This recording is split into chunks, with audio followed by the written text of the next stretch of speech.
Para que una cosa exista, una simple hoja, por ejemplo, para que esta hoja exista, se necesita la hoja y alguien o algo que la perciba.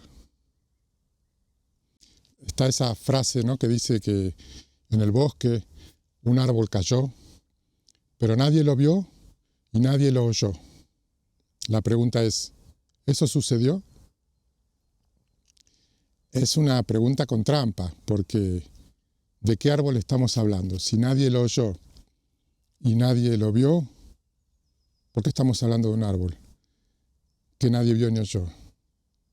No tiene sentido. Si nadie lo vio y nadie lo oyó, eso no pasó. Yo no hablo de conceptos ni de teorías, hablo de mi experiencia directa.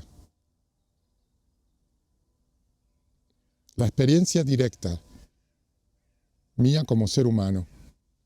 Por la mañana, cuando nos levantamos, abrimos los ojos y el mundo aparece.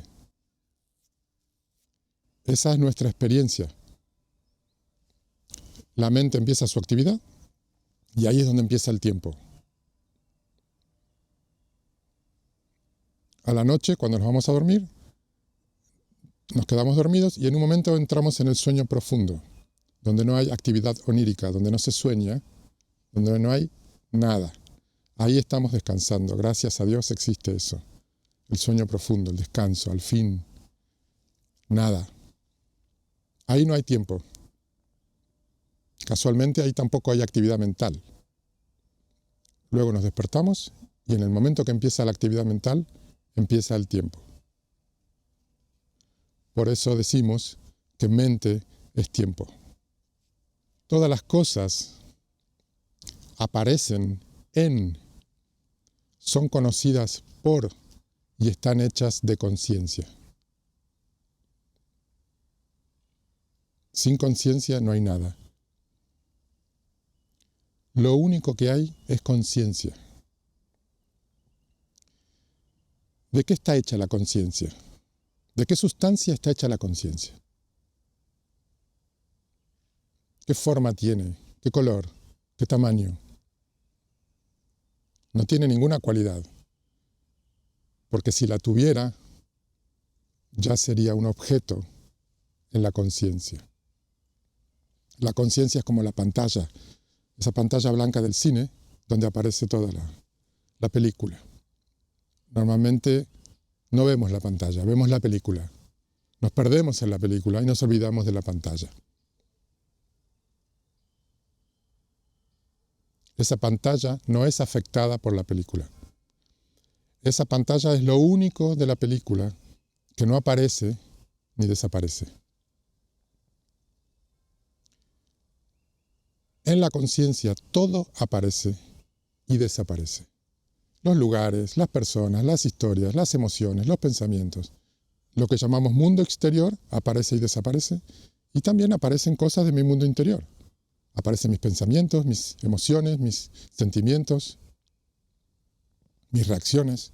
Y también las percibo. El mundo exterior es percibido por la conciencia. Mi mundo interior también percibido por la conciencia. Todo es percibido en la conciencia. Es conocido por la conciencia y está hecho de conciencia. Todo aparece y desaparece. Y lo único que no aparece y desaparece, lo único común a todas las experiencias de tu vida, eres tú. Conciencia.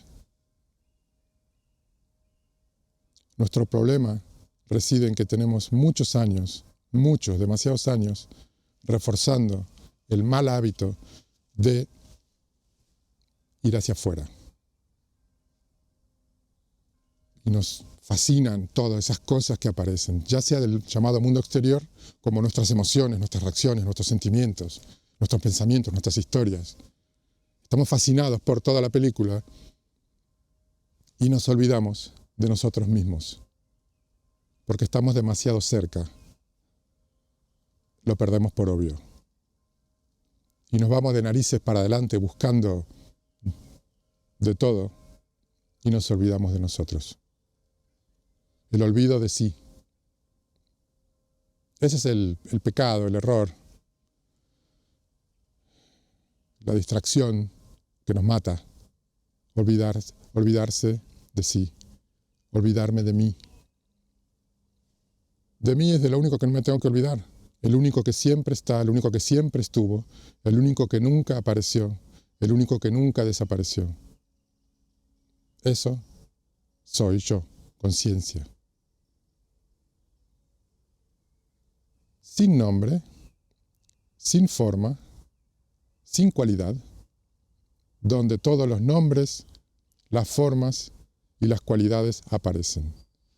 Soy ese espacio inmóvil donde todo aparece y desaparece. No me tengo que pelear con las cosas que aparecen y desaparecen. No me tengo que aferrar a las cosas que aparecen y desaparecen. Si yo no me aferro ni me resisto, las cosas aparecen y desaparecen sin dejar rastro. El problema es el rastro, la huella que dejan en la mente psicológica. La mente psicológica es eso, la huella. Carl Jung decía, si voy hacia afuera, sueño. Si voy hacia adentro, despierto.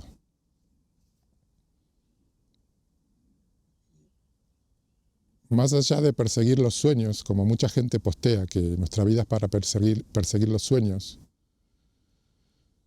podríamos dejar de soñar. Y ya está. Porque lo que estamos buscando es lo que somos. Y es curioso porque tenemos como un recuerdo de eso, de esa felicidad, de esa paz absoluta. Probablemente ese recuerdo venga de la infancia, cuando no sabíamos lo que estaba bien y lo que estaba mal, cuando estábamos en cero, siempre en cero, y actuábamos libremente, teníamos curiosidad por saber cómo eran las cosas, por saber cómo son las cosas, y no elegíamos, nos gustaba saber por saber, sin ningún motivo de ser mejor persona, de ser más cool, de ser más inteligente, de ser admirado. Saber por saber. La alegría del conocer una flor, un pájaro, un pato, un árbol, un sonido. Bueno, esto es todo por hoy. Les pido que si les gustó el video o si les fue útil, lo compartan en sus redes sociales, le pueden dar a me gusta y pueden suscribirse a mi canal, lo cual va a ser algo muy bueno para este canal. Muchas gracias y hasta la próxima.